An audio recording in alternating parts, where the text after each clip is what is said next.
Welcome back to this last part of this week's lectures. In this concluding sessions, we're going to look at a couple of uh, ancillary topics which are also equally important. So we spoke at length about ETL, right? Extraction, transformation, loading, and in that context, we spoke also about different patterns. In which case, what is ELT then, right? What does this terminology mean? Excuse me. To understand this, we need to understand um, how did ETL evolve over a period of time. So, if you remember this diagram that I drew in the first slide, E is really the extraction. Um, the ETL tool or software controls the extraction, but there is a very strong dependency on the source, the OLTP system for that extraction. The transformations themselves happen in that as the data flows through the ETL tool, which is typically operating on a machine or a cluster of machines. Then the load happens to the OLAP system, like a warehouse or a data lake or a Hadoop or whatever. And when the load happens, it's happening with the protocols, with the specific interfaces those systems actually themselves support. Um, so the dependencies on the source and the destination are quite strong, right? ETL evolved as a centralized mechanism, like we saw in the first lecture in this week, or rather the first video of this lecture, that the centralized mechanism became easy for people to control. What ended up happening though over a period of time was, if you really looked at the computational horsepower, the resources available, right, and the speed at which you could execute a job, a data processing job, especially, and if you plotted the relative sizes of the software and the clusters and the access to resources, the OLAP system is actually much, much bigger compared to the OLTP system, compared even to the ETL software system. So, in fact, in reality, the ETL software system is very likely to be the weakest link. So, if you're going to extract data from a source database, then you don't have much control on how big that source database is, right? Because it's usually the prerogative of the source, which is the business team which is controlling that source.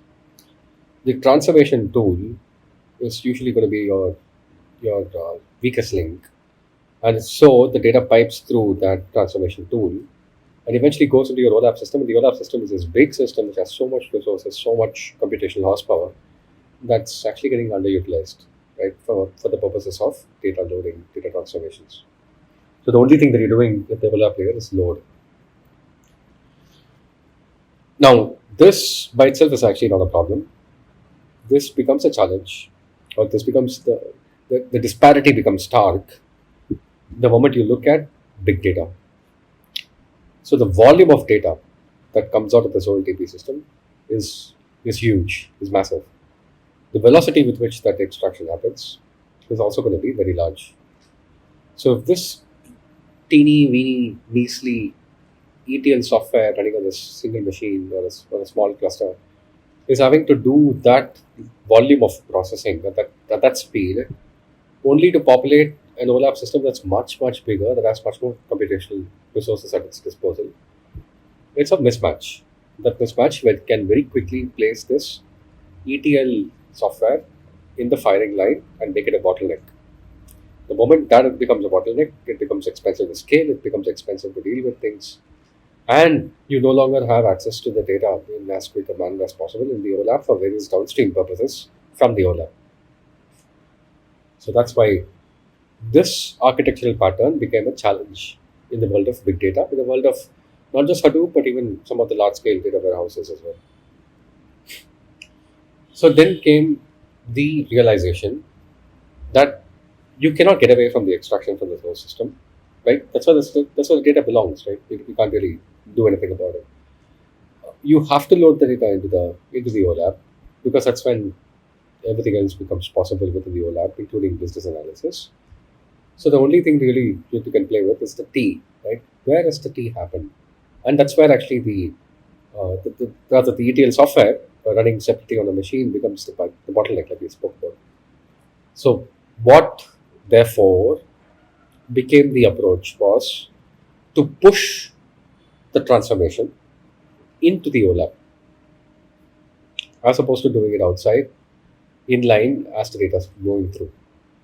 So in this kind of a architectural setup, then the core um, prerequisite in order for you to do well at the scale of big data is to have a data pipeline which allows you to not only do extractions fast but also do loads fast, and that's it, right? You don't need to worry about transformations, at least for now.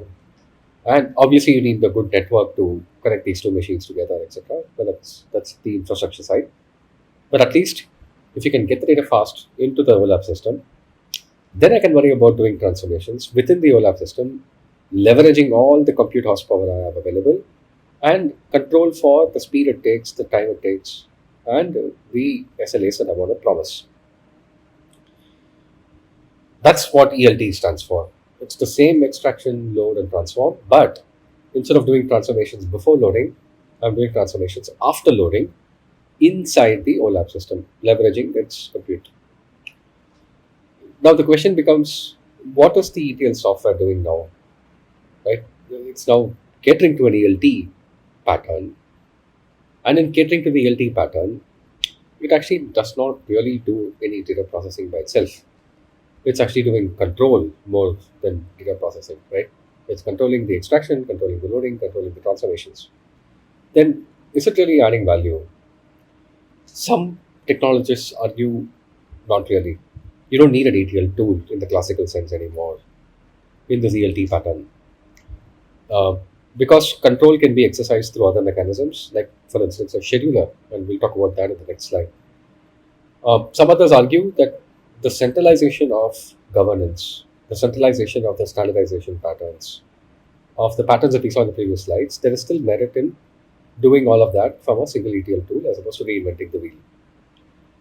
The question then becomes, why can't we standardize and centralize within the OLAP? Because the OLAP is anyway a centralized layer for analytics. If this is a centralized layer, why do we need a separate tool sitting outside that's trying to standardize on transformations? So the transformations themselves are happening within OLAP.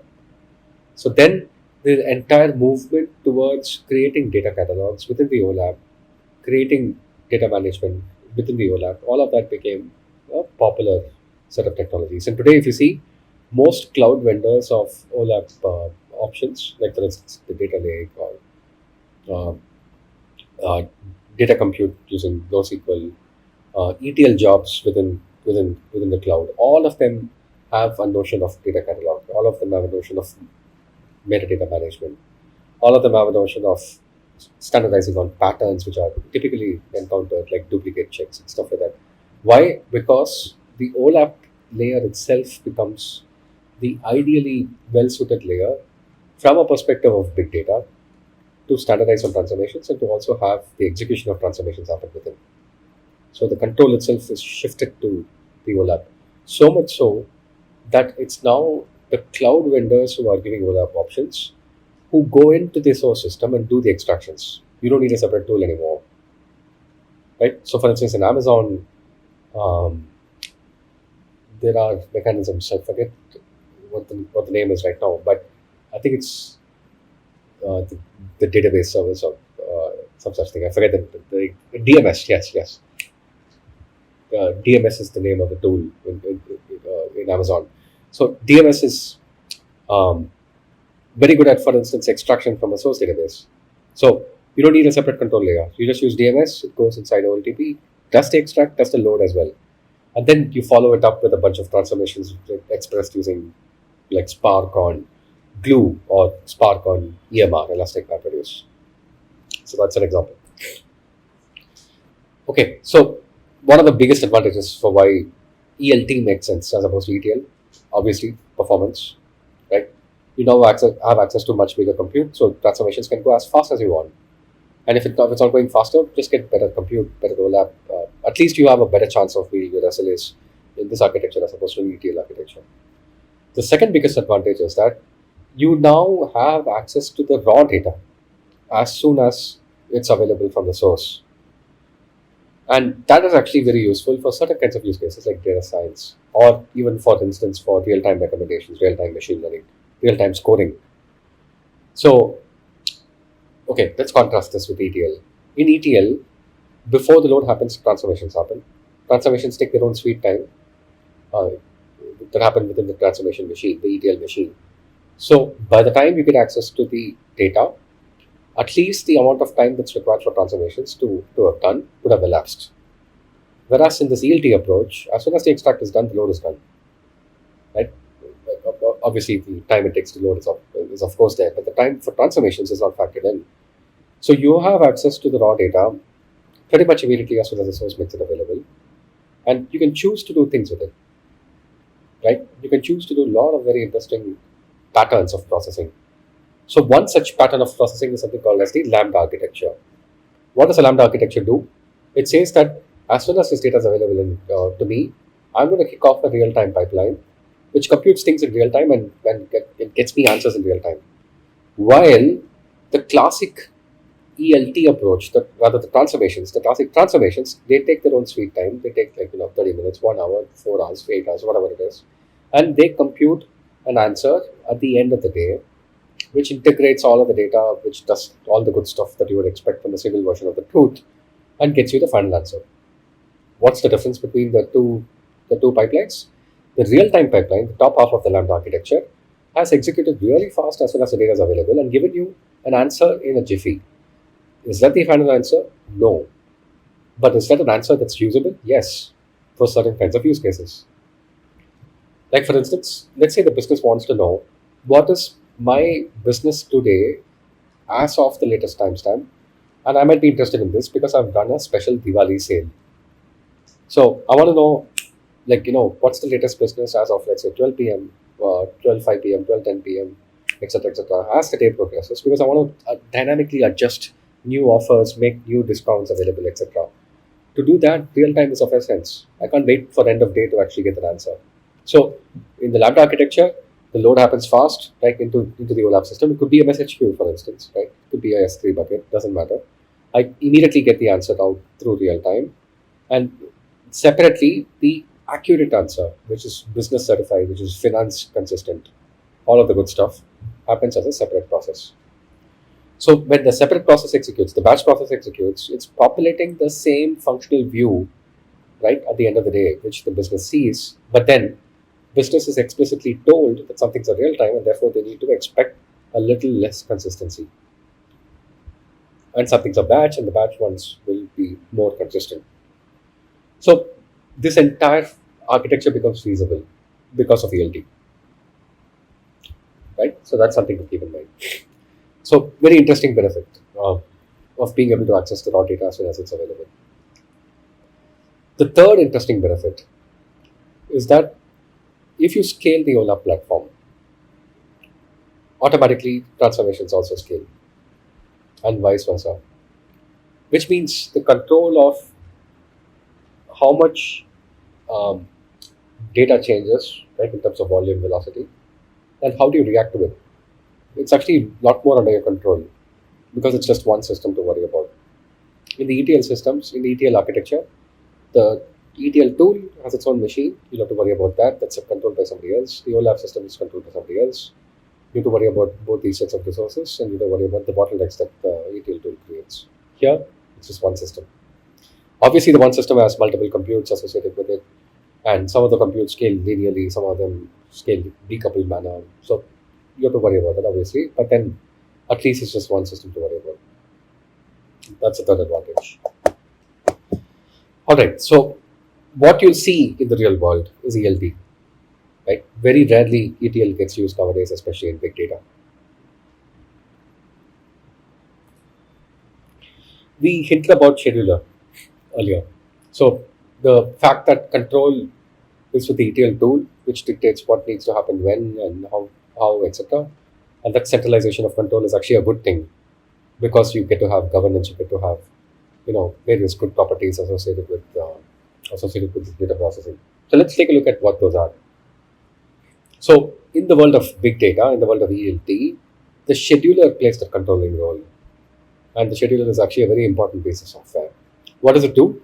It figures out which tasks can be run in parallel and which tasks can be run in should be run in sequence obeying dependencies. It handles failures automatically, whichever it can. Like obviously, it can't handle functional failures. It can't handle failures at the semantic layer or data type mismatches or things like that. But it can handle failures of machines failing, tasks failing. So you can program it to say, let me rerun the job, as an example. It also provides the state of operations visibility to any consumer. The consumer could be a business, could be some other data pipeline that's waiting for this particular job to finish, right? And that's a very crucial role because go back to cloud native principles, right? Observability. How does observability come about? It's because you provide full knowledge about what's actually happening for anybody to consume. And when you do that, obviously this means machines have to consume, not just humans. When you do that, then automation, which kicks in from another machine, knows what to do, right? When a particular operation is done or not done or failed or not failed, and then kicks off appropriately. So a scheduler does these three things as like the key responsibilities. So if you take a look at how does it figure out what task to run in parallel, it comes down to configurations. It comes down to how you specify to the scheduler what the ETL jobs or ELT jobs should do, and therefore it also maps out its own dependencies. Which data set needs to be ready for me to do my next thing? Which data set, which source system needs to be ready? Which destination system needs to be ready? All of those good things. It also is time bound, right? For instance, you can say, I need these things to happen. Uh, Rather, I need these tasks to start exactly at a particular time, like that ETL job for the revenue per business day, right? It ran at 8 a.m. every day. So that's a scheduling task, obviously. But then that can't run without the previous day's jobs data being available. So you can make both of those as constraints in the scheduler. So the schedule that the scheduler uses is typically as per business time, because ultimately what's getting populated is a target table in the integrated layer. The scheduler runs themselves though are on operational time. So if we go back to the retail example, retail ran at December 2, 8 a.m. for the business revenue to be for the revenue to be computed per business day. So that's operational time. But the schedule was actually being run for populating December 1's revenue, December 2nd's revenue, December 3rd's revenue, which is actually business time. So the scheduler is one of the few softwares which transcends both these times, right? So again, you have to think about what does handling failure mean, right? What does state of operations visibility mean in this context? So the scheduler has to have, there are two salient facets to the scheduler. One is it needs to know when to start. Like we spoke about just now, 8 a.m. start on a particular day, every day is one such time, right? That's an operational time, or 100% data availability, right? Which means I can start the moment I know all of the data for a particular day is ready with me. The snapshot is ready with me. How do I know that? Maybe the source system is indicating that to me by placing a special record in a special table that I can extract and compare, or my extraction job that I run finishes successfully and then goes back and checks and finds there's nothing more. Right? So that's 100% data available. So I can trigger the job that needs to run from that point on. Notice that if I do that, it's trigger based, it's not schedule based, right? So it's on time based rather. It's based on availability. So it's trigger based. Or it could be a both. It could be a combination of both, right? So I run a particular time, but I don't start the execution without knowing that 100% of the data is available. So the scheduler is also responsible for denoting closure of a business day snapshot. You could embed this logic in the ETL, right, or in the ELT, but that's not recommended. Ideally, you would just put as part of your scheduler that one of the last sequence of activities that closes a particular business day, a special kind of a state change or a special logging message or whatever it is, which denotes the closure of a business day.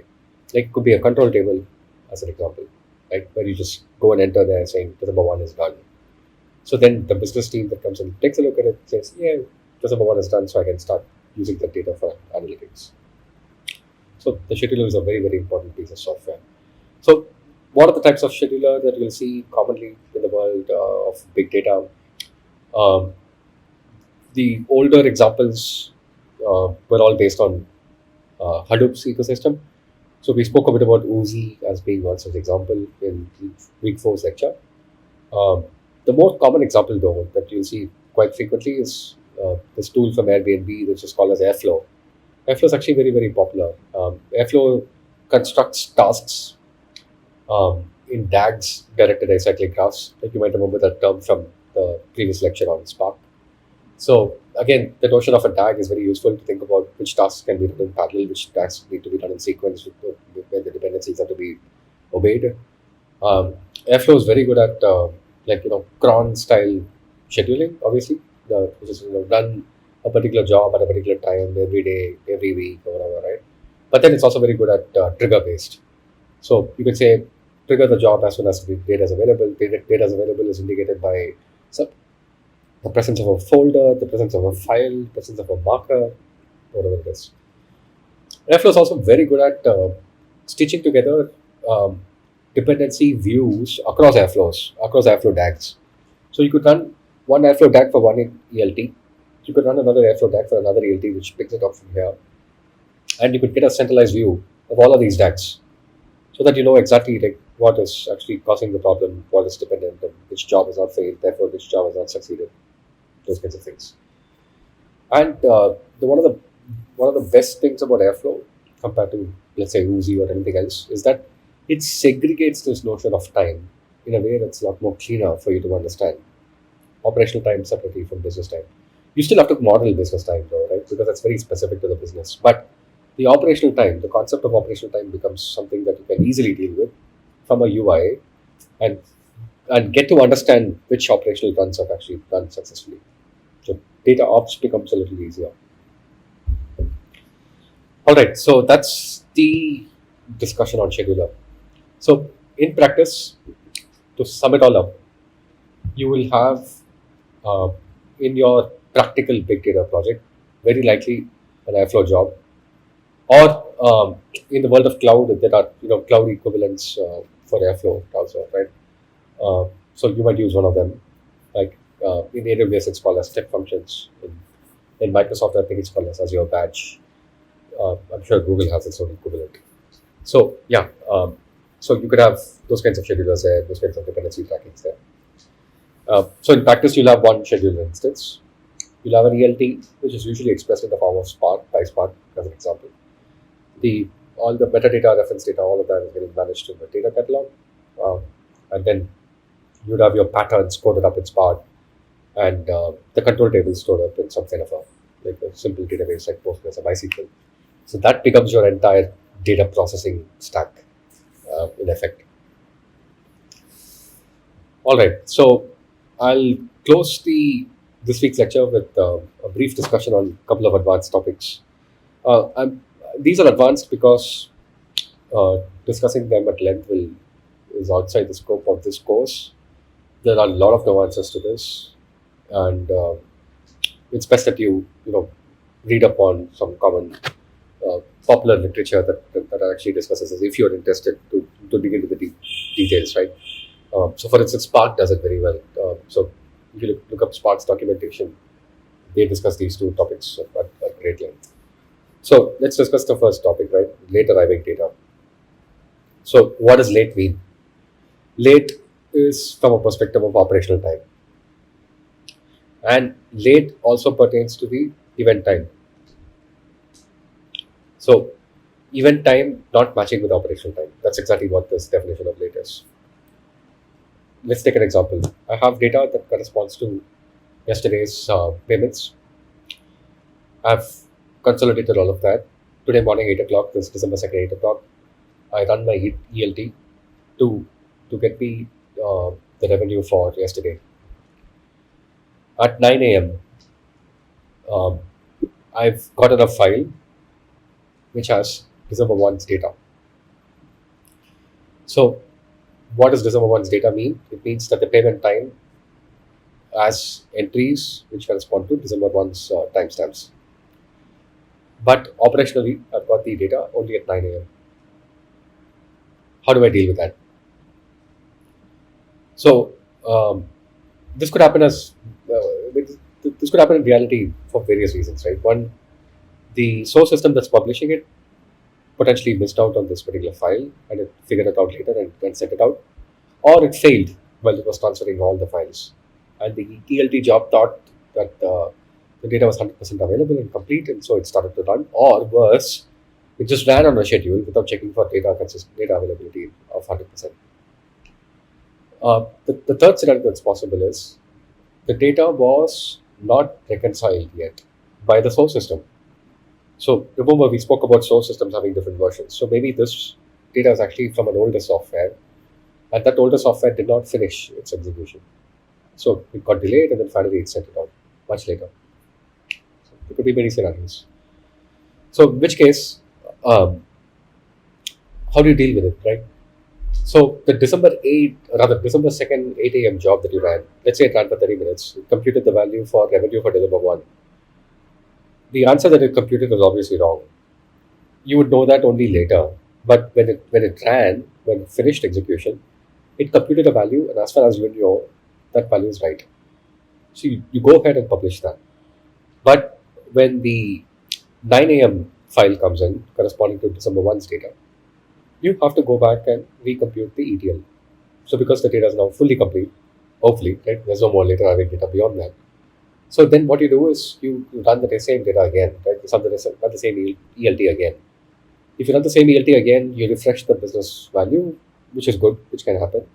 That's one way to deal with it, right? Business has to be informed that, like, look, even though the value is available from 8:30, um, there is a chance that it can be updated again or refreshed again based on later arriving data. And if business is cool with it, that's fantastic, right? So you move ahead. But this makes the crucial assumption that if I simply rerun that ELT, I'll get the most recent values. That might or might not be true in all cases. It depends on the business logic. So the case of calculating revenue for a day is actually something that's called as associative as a computational model. So um, it's associative and commutative because it's just a simple sum, right? You're just summing up the payment amount column. So you're summing up for 80% of the data, 20% of the data comes at 9 a.m. So you take the sum of 80%, you include the sum of this 20%, and you get the final sum. Nothing else changes. That's great. But sometimes you might not be able to do it because you refer to the previous day's business value and you compute something else here. And so when you read on the ELT job, you cannot just take from what you left off with and then carry on. So the example here is balance. So let's say you're not computing sum of revenue, you're not computing revenue for a day. Instead, let's assume you're computing the cash balance available with you. So the cash balance is a running total, right? It was last updated for November 30th. December 1st is what you're doing at 8 a.m. in the morning. The cash balance gets computed. And then now you have the 9 a.m. data coming in. The 9 a.m. data will allow you to take the cash balance of um, uh, the partially computed uh, 8 a.m. jobs values and then add the 9 a.m. jobs values and then you get the final answer. But that may not be the right way to go about it because the way you order the data might be different, right? The later arriving data could be uh, interleaved with other genuine data that you've already computed. So the right way to go about it is to go back to November 30th's cash balance and redo the entire job of December 1 with the 9 a.m. data also included, right? So that's one way to deal with it. There are many, many different ways to deal with it based on what late arriving really means. So the operational time associated with it um, is something that you benchmark and then, watermark rather, and then you use watermarks to figure out when is the next bunch of data that you want to compute. One of the advantages of Spark is that it has this watermarking concept already natively built in for its RDDs, for its data frames rather, sorry. And then you can then run continuous jobs. So, uh, so we spoke about schedulers. We spoke about ELT running at 8 a.m., finishing at 8:30, and then that same ELT will run the next day at 8 a.m. Right. So after 8:30, it stopped because it's computed the final values. That's a scheduled job. But in the case of late arriving data, because you never know how late something can arrive, so you have this concept of watermark that Spark actually natively provides support for, and it also has this notion of continuous jobs. So you run this ELT continuously, And the ELT runs only if there is new data.